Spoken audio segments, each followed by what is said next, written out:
अस्सलाम वालेकुम रहमतुल्लाह। पूरी उम्मत मुस्लिमा को बहुत बहुत मुबारक हो।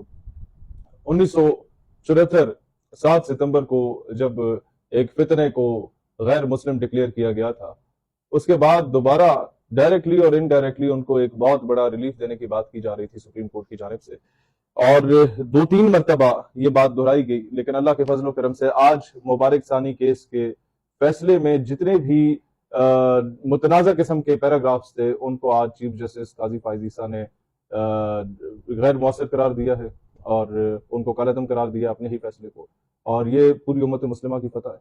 खत्म नबूवत सल्लल्लाहु अलैहि वसल्लम के फ़िदायीन कामयाब हुए अल्हम्दुलिल्लाह आज। और इसकी सबसे बड़ी वजह यह है कि आज वो दिन था जब हमने देखा कि उलमाए कराम तमाम मकातब फ़िक्र के दोबारा एक पेज पे खड़े थे, जो कभी एक दूसरे के खिलाफ शायद तकरीरें किया करते थे, जो कभी एक दूसरे के खिलाफ शायद मुनाजरे किया करते थे।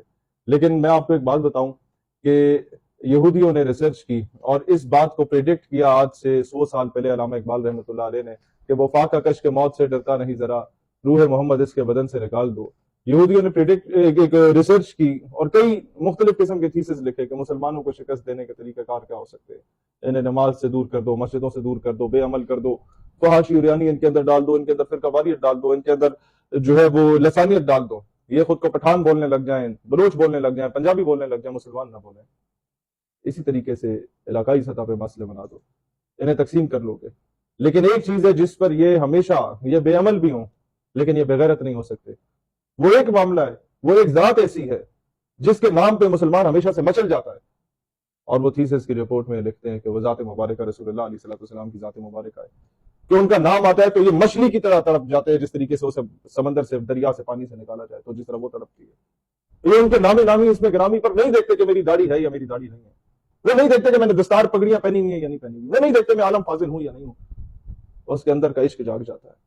तो ये वाहिद मामला है हुजूर की खत्म नबूवत और हुजूर की नामों से रिसालत, जिसपे तमाम मकातब फिक्र के मुसलमान एक पेश में हैं। और आज दोबारा इन्होंने साबित किया कि हमारे इख्तिलाफ हो सकते हैं, 100 मामलात हो सकते हैं, लेकिन खत्म नबूवत के लिए हम एक पेज पे।